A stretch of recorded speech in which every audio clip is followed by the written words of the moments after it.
हमने पिछले वीडियो में क्लोरोफॉर्म के औद्योगिक और प्रयोगशाला विधि के बारे में पढ़ा था। तो इस वीडियो में हम लोग क्या देखेंगे कि यहाँ से स्टार्ट करते हैं हम लोग क्लोरोफॉर्म का रासायनिक गुड्स यहाँ से स्टार्ट करते हैं। ठीक है, हमने यही छोड़ा था अगले वीडियो के लिए, तो हम लोग यहाँ से स्टार्ट करते हैं। तो ये इम्पॉर्टेंट है, तो ध्यान से देखिएगा। तो ये क्लोरोफॉर्म है। तो क्लोरोफॉर्म की क्रिया जब हम लोग सूर्य के प्रकाश की उपस्थिति में, सूर्य के प्रकाश जो होता है ना, उसको हम लोग फोटोन बोलते हैं। तो ये एच न्यू से इसको हम लोग क्या करते हैं, डिनोट करते हैं। ठीक है, तो फोटोन की उपस्थिति में हम लोग ये ऑक्सीजन से कराते हैं ना, तो हम लोग को फास्फीन का निर्माण होता है और ये HCl मुक्त होता है। तो ये इसकी क्रिया कैसे हुई, देखो ये जो यहाँ से दो, यहाँ से क्या हम लोग का निकल गया, ये 2, यहाँ हाइड्रोजन की संख्या है कितनी है, 2 है, और क्लोरीन की संख्या 6 है। तो यहाँ पर से 2HCl हम लोग निकाल लिए, तो हम लोग का बचा क्या, फास्फीन, 2COCl2, तो बचा फास्फीन।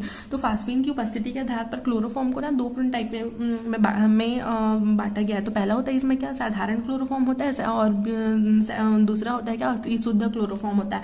तो साधारण क्लोरोफॉर्म में ना फास्फीन गैस उपस्थित होता है, तो इसका प्रयोग ना विलायक के रूप में किया जाता है। तो ठीक है, तो मतलब विलायक के रूप में किया जाता है, मतलब क्या है कि विलेय जो होता है 2 पदार्थों से मिल, 2 अवयवों से मिलकर बना होता है। आपको पता है विलेय होता है और एक विलायक होता है। विलायक वह मात्रा, विलायक जो होता है ना, किसी विलयन में पदार्थ की वह मात्रा होती है जो कि अधिक होती है, उसको हम लोग क्या बोलते हैं, विलायक बोलते हैं। ठीक है, और विलेय की मात्रा क्या होती है, हमेशा कम होती है। तो उसके बाद फिर बी है क्या, इसमें अतिशुद्ध क्लोरोफॉर्म। तो अतिशुद्ध क्लोरोफॉर्म ये जो होता है ना, इसमें फास्फीन गैस बिल्कुल भी नहीं होती, और इसका उपयोग हम लोग शल्य क्रिया में निश्चेतक के रूप में करते हैं। तो निश्चेतक के रूप में मतलब क्या होता है कि जब भी ऑपरेशन थिएटर में डॉक्टर्स ऑपरेशन परफॉर्म करते हैं, तो हम लोग को बेहोश करने के लिए क्लोरोफॉर्म का उपयोग करते हैं। ठीक है, तो क्लोरोफॉर्म का उपयोग करना तो बहुत जरूरी है, क्योंकि हम लोग ऐसे जाग रहे, हमारा ऑपरेशन ऐसे तो परफॉर्म हो ही नहीं सकता, तो इसलिए फिर हम लोग उसमें क्लोरोफॉर्म का उपयोग करते हैं। और वो जो क्लोरोफॉर्म होता है वो क्या होता है, अतिशुद्ध क्लोरोफॉर्म होता है, और इसमें फास्फीन गैस की मात्रा जो होती बिल्कुल नहीं होती है। राइट। तो और ये जो होता है ना, इसको हम लोग भूरे या नीले रंग की कांच की बोतल के ऊपर पूरा भरकर डॉट लगा करके अंधेरे कमरे में रख देते हैं, जिससे ना तो ये वायु से क्रिया कर सकता है, ना ही प्रकाश से क्रिया कर सकता है। और इसमें कुछ मात्रा में हम लोग एथिल अल्कोहल भी मिला देते हैं, जिसकी, और यदि क्रिया के फलस्वरूप यदि फास्फीन गैस जो बनता भी है ना, तो वह एथिल अल्कोहल से क्रिया करके डाईएथिल कार्बोनेट बना लेती है, जो कि विषैला नहीं होता है। तो हम लोग देखते हैं क्या, ये जो है हमारा O डबल बॉन्ड CCl मतलब COCl2, ये हमारा क्या है, फास्फीन है। तो इसकी क्रिया हम लोग एथेनॉल से कराते हैं, तो हम लोग का डाईएथिल कार्बोनेट बनता है, जो कि हमारा क्या होता है, विषैला नहीं होता, और ये HCl मुक्त करता है। उसके बाद अपचयन है, जब हम लोग क्लोरोफॉर्म का जिंक और HCl के द्वारा हम लोग जब इसका अपचयित करते हैं ना, ये अपचयित करते हैं, तो फिर हमारे क्या बनता है, ये मेथिलीन डाइक्लोराइड का ये निर्माण करता है। फिर बी है क्या, जब हम लोग इसका अपचयन जिंक चूर्ण और जल के साथ कराते हैं, तो ये मेथिन बनता है। तो CH4 हो गया। तो इसमें जो 3H है, ठीक है, तो 3H और Cl मिलकर क्या बना, यहाँ पास 3HCl बना है, और बचा यहाँ पास कितना, 3H बचा। ठीक है, तो 3H और ये H कितना हो गया, 4H हो गया। तो CH4 मतलब कि मीथेन बन गया हमारा। फिर अगला हमारा क्या आता है, क्लोरीनीकरण। तो क्लोरीनीकरण क्लोरोफॉर्म का क्लोरीनीकरण करते हैं, मतलब कि क्लोरीन से उसकी क्रिया कराते हैं सूर्य के प्रकाश की उपस्थिति में। तो हमारा क्या बनता है, कार्बन टेट्राक्लोराइड बनता है उसके बाद। ठीक है, फिर हम लोग अगला देखते हैं क्या, कार्बिल एमीन अभिक्रिया। तो एथिल एमीन की, तो इसमें क्या होता है कि एथिल एमीन की क्रिया जब हम लोग क्लोरोफॉर्म से पोटेशियम हाइड्रोक्साइड से कराते हैं, तो हमारा एथिल आइसोसाइनाइड बनता है। फिर हम लोग पांचवा देखते हैं एसीटोन से क्रिया। जब हम लोग एसीटोन की क्रिया क्लोरोफॉर्म से कराते हैं, तो हमारा क्लोरीटोन बनता है। ये जो है हमारा, ठीक है, ये जो डबल बॉन्ड है, यहाँ पर क्या हो जाएगा, ये जो C है, तो यहाँ पर एक ये O है, और ये जो H है, तो ये हमारा क्या हो गया, OH हो गया। फिर यहाँ पर बचा क्या, CCl3 बचा, तो इसको यहाँ लिख दिया। तो इसको हम लोग बोलते हैं क्या, क्लोरीन टोन बोलते हैं। उसके बाद फिर आता है हमारा नाइट्रिक अम्ल से क्रिया। जब हम लोग क्लोरोफॉर्म की क्रिया नाइट्रिक अम्ल से कराते हैं, नाइट्रिक अम्ल का सूत्र क्या होता है, HNO3 होता है। ठीक है, तो कराते हैं तो फिर हमारा क्या किसका निर्माण होता है, नाइट्रोक्लोरोफॉर्म का निर्माण होता है। ये NO2 ग्रुप यहाँ जुड़ गया और ये हमारा क्या निकल गया, H2O निकल गया। उसके बाद क्या है, विहेलोजनीकरण। विहेलोजनीकरण मतलब इसमें हेलोजन जो है मुक्त हो जाता है। तो फिर यहाँ पर ये जो 6Ag है, 6Ag और Cl 3 और 3 6 है, तो ये 6AgCl निकल गया और ये क्या बन गया हमारा, CH और CH है, CH। तो यहाँ पर से इसको पूरा करने के लिए, स्थायी करने के लिए ट्रिपल बॉन्ड हो गया, तो इसका एसिटिलीन का निर्माण होता है। तो ये बहुत इंपॉर्टेंट है। फिर आता है अगला हमारा क्या, राइमंड टीमन अभिक्रिया। तो राइमंड टीमन अभिक्रिया में क्या होता है, ये फिनॉल है। फिनॉल की क्रिया जब हम लोग क्लोरोफॉर्म से सोडियम हाइड्रोक्साइड की उपस्थिति में कराते हैं तो हम लोग का ऑर्थोसैलिसिलिक एल्डिहाइड प्राप्त होता है, ठीक है। और हमारा जल और सोडियम क्लोराइड मुक्त होता है। उसके बाद फिर ये टेट्रा हेलोजन में उत्पन्न है, ये उतना तो इम्पोर्टेंट नहीं है, फिर भी आप लोग इसको एक बार पढ़ लीजिएगा। और जो इम्पोर्टेंट रिएक्शन है मैं वो बता देती हूँ, देखो। उसके बाद फिर हमारा आता है क्या अगला, देखो इसमें क्लोरोफ्लोरोकार्बन, इसको हम लोग CFC से भी डिनोट करते हैं और CCl2 और F2 से भी डिनोट करते हैं। तो यहाँ पर इसमें क्लोरीन और फ्लोरीन की कितने परमाणु होते हैं, इसमें दो होते हैं, ठीक है। और इसको हम लोग सामान्य नाम इसका क्या होता है, फ्रियोन होता है। और हम लोग इसको डाइक्लोरो क्योंकि इसमें दो क्लोरीन है, डाइफ्लोरो क्योंकि इसमें 2 फ्लोरीन है। फिर मीथेन बोलते हैं, डाइफ्लोरो मीथेन। तो कार्बन टेट्राक्लोराइड की क्रिया जब हम लोग HF से कराते हैं तो हम लोग को फ्रियोन की प्राप्ति होती है, ठीक है। तो Freon in the sense chlorofluorocarbon, तो ये बहुत इंपॉर्टेंट है, ओके। फिर हमारा अगला क्या है, पॉलीवाइनिल या फिर vinyl, whatever you want to say, वही बोलते हैं इसको, पॉलीविनाइल या पॉलीवाइनिल क्लोराइड। तो ये हमारा होता है वाइनिल क्लोराइड होता है। इसको हम लोग बेंजाइल परऑक्साइड की उपस्थिति में हम लोग इसको क्या करते हैं, गर्म करते हैं, तो हम लोग का पॉलीविनाइल क्लोराइड क्या होता है, प्राप्त होता है। फिर हम लोग अगला देखते हैं, हेलोएरिन्स देखते हैं। तो जब हम लोग बेंजीन के जितने भी हाइड्रोजन का विस्थापन हैलोजन से होता है तब हमारा हेलोएरिन का निर्माण होता है। और ये किस फॉर्म में रहता है, चक्रीय फॉर्म में रहता है, इसलिए हम लोग इसको एरिन्स बोलते हैं, राइट। सॉरी। तो इसमें फिर हम लोग देखते हैं कि इसको बनाने की विधियां देखते हैं। तो पहला इसमें क्या आता है, बेंजीन के हेलोजनीकरण द्वारा। तो जब बेंजीन की क्रिया सीधे हेलोजन से अंधेरे कमरे में और हेलोजन वहां की उपस्थिति में कराते हैं तो हेलोबेंजीन का निर्माण होता है। तो देखो ये जो बेंजीन है, बेंजीन को जब हम लोग अंधेरे कमरे में हेलोजन वाहक से कराते हैं ना तो हम लोग का क्लोरोबेंजीन का निर्माण होता है। तो ये H, यहाँ पर एक H है, वो H और Cl निकल के HCl और ये क्लोरीन जाके यहाँ ऐड हो गया, तो ये बना हमारा क्या, क्लोरोबेंजीन बना। फिर आता है अगला क्या, सैंडमेयर अभिक्रिया। तो ये इम्पोर्टेंट है, सैंडमेयर अभिक्रिया। तो इसमें क्या होता है, जब डाइएजोनियम, ये जो है ना, ये हमारे इसको हम लोग क्या बोलते हैं, डाइएजोनियम लवण बोलते हैं। इसकी क्रिया जब हम लोग CuCl से कराते हैं HCl की उपस्थिति में तो हमारा क्लोरोबेंजीन का निर्माण होता है। और डाइएजोनियम लवण की क्रिया जब हम लोग CuBr से कराते हैं HBr की उपस्थिति में हमारा ब्रोमोबेंजीन का निर्माण होता है। इसको हम लोग बोलते हैं सैंडमेयर अभिक्रिया, इंपॉर्टेंट है वो। उसके बाद अगला हम लोग आते हैं क्या, हुंसडीकरण अभिक्रिया। तो जब हम लोग सिल्वर बेंजोएट की क्रिया ब्रोमीन से कराते हैं कार्बन टेट्राक्लोराइड की उपस्थिति में तो हमारा ब्रोमोबेंजीन का निर्माण होता है। तो ये Ag और Br निकल गया हमारा, और ये जो CO2 है ये निकल गया, तो C6H5 और ये जो एक Br है बचा, तो ये हमारा ब्रोमोबेंजीन। फिर आता है फिनॉल के द्वारा। तो फिनॉल की क्रिया जब हम लोग फास्फोरस पेंटाक्लोराइड से कराते हैं तो भी क्लोरोबेंजीन का निर्माण होता है। और ये बेंजीन की क्रिया जब हम लोग हाइपोब्रोमस अम्ल, जो HOBr है ना, इसको हम लोग बोलते हैं क्या, हाइपोब्रोमस अम्ल, इससे कराते हैं तो भी ब्रोमोबेंजीन का निर्माण होता है। यहाँ से एक H निकला, ये H, तो ये क्या बन गया, H2O बन गया, तो ये क्या बन गया यहाँ पर C2H5Br बन गया, ठीक है। तो ये ब्रोमोबेंजीन का निर्माण हो गया। फिर अगला आता है क्या, औद्योगिक विधि। तो ये बेंजीन की क्रिया जब हम लोग HCl से कराते हैं HCl और ऑक्सीजन से COCl2 की उपस्थिति में तो भी हमारे क्लोरोबेंजीन का निर्माण होता है।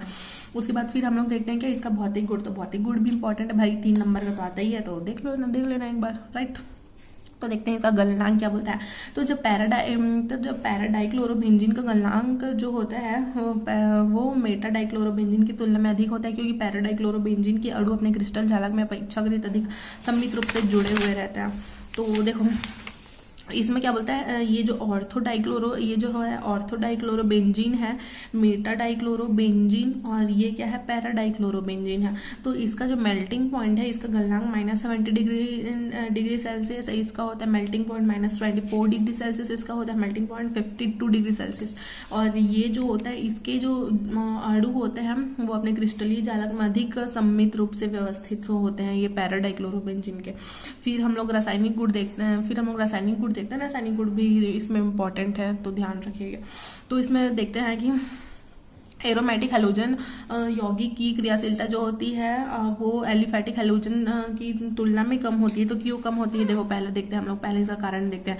देखो ये जो हेलो एल्केन है और ये क्या है, हेलो एरिन है, ठीक है। ये जो हेलो एरिन जो भी होते हैं ना वो चक्रीय फॉर्म में रहता है। तो इसमें कार्बन जो होता है हेलो एल्केन में sp3 संकरण प्रदर्शित करता है, इसमें sp2 संकरण प्रदर्शित करता है। तो sp2 संकरण प्रदर्शित करता है, तो इसमें जो s कक्षक है हमारा, तो s कक्षक का मात्रा इसमें अधिक होता है एरिन में, ठीक है, हेलो एरिन में तो 33.3% होता है। और ये हेलो एल्किन में कितना होता है, एस कक्षक का मात्रा की प्रतिशत मात्रा 25% होते हैं, जिससे कि इसमें कार्बन क्लोरीन की जो बंध शक्ति होती है वो दुर्बल होती है, इसके कारण इसकी क्रियाशीलता अधिक होती है।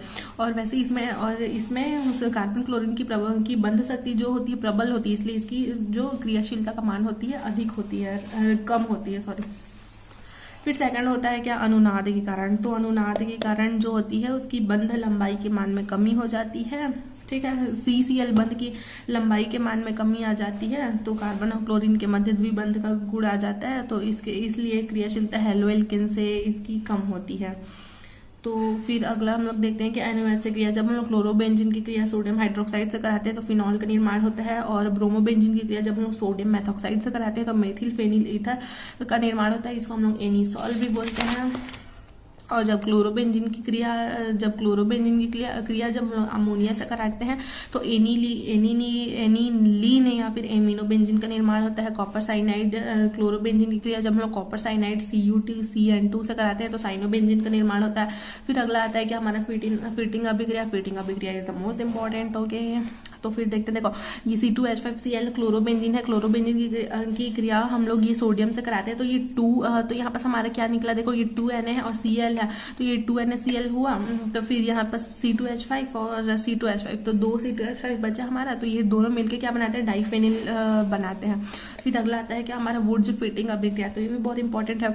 तो क्लोरोबेंजीन की क्रिया हम लोग जब मेथिल क्लोराइड से क्लोरोबेंजीन की क्रिया जब हम मेथिल क्लोराइड से सोडियम से ईथर की उपस्थिति में कराते हैं तो मेथिल बेंजीन का निर्माण होता है। ये यहाँ पास 2Na है और ये Cl है, फिर ठीक है, तो ये मिलकर क्या बनाएंगे, यहाँ पास 2NaCl बनाएंगे। फिर C6H5 किससे जुड़ जाएगा, हमारा CH3 से जुड़ जाएगा, तो ये जुड़कर क्या बनाता है, हमारा मेथिल बेंजीन बनाता है। उसके बाद फिर हम लोग अगले देखते हैं क्या, मैग्नीशियम धातु से क्रिया। तो ये ब्रोमोबेंजीन की क्रिया जब हम लोग मैग्नीशियम से ईथर की उपस्थिति में कराते हैं तो फिर हमारा क्या बनाता है, फेनिल मैग्नीशियम ब्रोमाइड बनाता है, इसको हम लोग ग्रिग्नार्ड अभिकर्मक भी बोलते हैं। ये जो Mg है ना वो यहाँ जाके जुड़ जाता है, ठीक है। फिर अगला हम लोग देखते हैं क्या, कॉपर धातु से क्रिया, ठीक है। तो इसको हम लोग क्या बोलते हैं, उल्मान अभिक्रिया। तो ये उल्मान अभिक्रिया ये भी इंपॉर्टेंट है। तो ये फेनिल ब्रोमाइड की क्रिया जब हम लोग कॉपर धातु से कराते हैं तो हम लोग डाइफेनिल प्राप्त होता है। ये क्या हो जाएगा, 2CuBr, ये निकल गया, तो ये हमारा बच गया क्या, 2C2H5 बच गया। तो हम लोग 1 2, तो ये 2 है तो इसलिए 2, और इसको फेनिल है तो फेनिल। फिर अपचयन जब हम लोग कराते हैं क्लोरोबेंजीन का, जब हम लोग निकिल और एल्यूमिनियम से अपचयन कराते हैं तो भी हम लोग को बेंजीन की प्राप्ति होती है। फिर है हैलोजनीकरण, जब हम लोग क्लोरोबेंजीन का हैलोजनीकरण फेरस क्लोराइड की उपस्थिति में कराते हैं तो ऑर्थो डाइक्लोरोबेंजीन और पैरा डाइक्लोरोबेंजीन की प्राप्ति होती है। फिर आता है हमारा क्या, सल्फोनीकरण। सल्फोनीकरण क्या होता है कि कोई भी पदार्थ होता है हम लोग उसका HNO3 से उसका हम लोग सल्फ्यूरिक अम्ल से हम लोग उसकी क्रिया कराते हैं तो उसको हम लोग बोलते हैं सल्फोनीकरण। तो इस क्लोरोबेंजीन की क्रिया हम लोग इस सल्फ्यूरिक अम्ल से कराते हैं तो हम लोग को क्या प्राप्त होता है, ऑर्थोक्लोरोबेंजीन और पैराक्लोरोबेंजीन ये प्राप्त होता है, ठीक है। बेंजीन सल्फोनिक अम्ल प्राप्त होता है। फिर आता है अगला हमारा क्या, नाइट्रीकरण। ये सल्फोनीकरण और नाइट्रीकरण इंपॉर्टेंट है, इसको देख लेना, देखो ये इसको देख लेना, ये दोनों इम्पोर्टेंट है। नाइट्रिकरण। तो फिर ये जो क्लोरोबेंजीन है, क्लोरोबेंजीन की क्रिया जब हम लोग HNA से नाइट्रिकरण है तो हम लोग इसकी क्रिया हम लोग किससे कराएंगे, HNO3 से कराएंगे। HNO3 से सांद्र H2SO4 की उपस्थिति में कराते हैं तो हम लोग को 1-क्लोरो-2 नाइट्रोबेंजीन और 1-क्लोरो-4 नाइट्रोबेंजीन की प्राप्ति होती है, जो कि बाद में मिलकर क्या बनाता है हमारा 1-क्लोरो-2,4 डाइनाइट्रोबेंजीन बनाता है। ठीक है, तो मैं ये मान के चल रही हूँ ना कि आप लोग को इसका नामकरण आता है। ठीक, अगर नहीं आता तो बताइएगा, मैं एक वीडियो बना दूंगी इसके ऊपर। फिर हम लोग का अगला क्या आता है, फ्रीडल क्राफ्ट अभिक्रिया आता है हम लोग का अगला। फ्रीडल क्राफ्ट अभिक्रिया ये भी बहुत बहुत ज़्यादा इंपॉर्टेंट है फ्रीडल क्राफ्ट अभिक्रिया। तो इसमें क्लोरोबेंजीन की क्रिया जब हम लोग CH3Cl से कराते हैं निर्जल एल्यूमिनियम क्लोराइड की उपस्थिति में तो हम लोग को ऑर्थोक्लोरोटालुइन और पैराक्लोरोटालुइन की प्राप्ति होती है। तो देखो इसमें जो इसमें हम लोग का क्या होता है, यहाँ का जो एक H है, ठीक है, यहाँ का जो एक H वो निकल कर क्या बनाता है, HCl बना लेता है। फिर ये फिर ये जो CH3 है एक बार यहाँ आता है ऑर्थो बनाने के लिए और पैरा बनाने के लिए एक बार यहाँ आता है। फिर अगला आता है क्या हमारा DDT। तो DDT बहुत इंपॉर्टेंट है। तो इसमें क्लोरोबेंजीन के 2 अणु की क्रिया हम लोग क्लोरल से कराते हैं सांद्र H2SO4 की उपस्थिति में तो हम लोग को DDT की प्राप्ति होती है। ठीक है, तो ये बहुत इंपॉर्टेंट है। इसको हम लोग DDT का फुल फॉर्म क्या होता है, डाइक्लोरो डाइफेनिल ट्राइक्लोरो एथेन होता है। फिर अगला हमारा क्या है BHC। तो BHC को हम लोग क्या बोलते हैं, बेंजीन हेक्सा क्लोराइड बोलते हैं। ये भी बहुत इंपॉर्टेंट है, बहुत ज़्यादा इंपॉर्टेंट है।